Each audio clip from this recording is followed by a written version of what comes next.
So let's go into Make Your Website Work for You Part 2. Now we're really going to take that deeper dive and against the almost the mid to advanced level of what you need to do in your website. So first we need to know, is our website that leaky bucket? Because we may have a beautiful website. Remember what I said when I was going through the review of what we discussed in Make Your Website Work for You Part 1. We talked about the fact that half of the work may be graphics and fonts and the design, but the other half is functionality. So what makes a leaky bucket? It's those websites that lose customers because it's not providing them what they're doing. So therefore, it is not at all meeting what your goals and criteria are for a good website. We want this website to do the work it's supposed to do.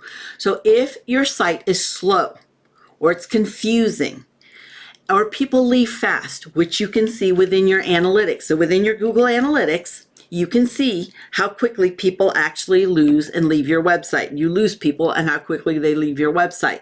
And if you see that happening very quickly and you don't have a high engagement rate, which means that maybe they left you on their mobile phone, but they stayed with you on their iPad, or maybe they threw you over to a desktop or a smart TV, well, that's still the same person. So that's a good engagement rate. Your bounce rate may look big, which I understand a lot of people still measure by bounce rate, but it really is a metric that was good a decade ago, but not anymore. As we look at engagement, because people have 5 different devices on average that they access different information online. And no longer do we just go online, we live online. That shift happened 5 years ago in 2020 when the whole world changed. Everybody became much more connected and much more involved with their life on the digital world. So we're going to talk about how we can fix that together.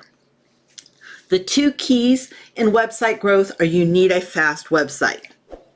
You have 1.2 seconds or less to load on a mobile device. Remember what I said about 84% of us go here first when we want to know go, do, or buy?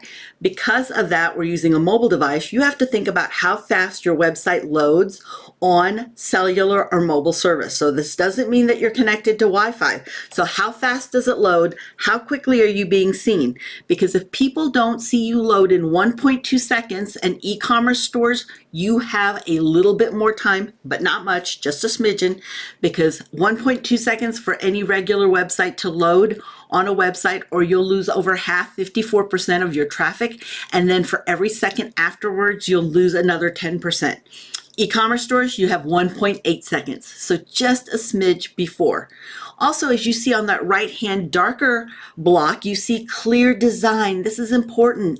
If people can not find out how to get to the jams or jellies or the gift cards, they went there not for the jams and jellies, but they want to know where to find those gift cards. They need to get a present fast, and they want to get in and out because they are too busy with their life and their other things going on. They don't have time for trying to figure things out, trying to navigate, or they don't know your website like you know your website. So whenever you design a website, one of the best practices I like to share with people, and this is common in the D2C, the direct to consumer world, is that you have somebody who is not familiar with your business look at your website and navigate your website. The joke is you should have your drunk grandma take a look at it. But what you want to do is have somebody who doesn't have the context and the background of you speaking in their ear, explaining to them everything that they see, because now you will know how people, when they are first exposed to your website, how they actually react and what they see and what they're looking for. So more speed and cleaner design. So both of those coupled together mean more sales.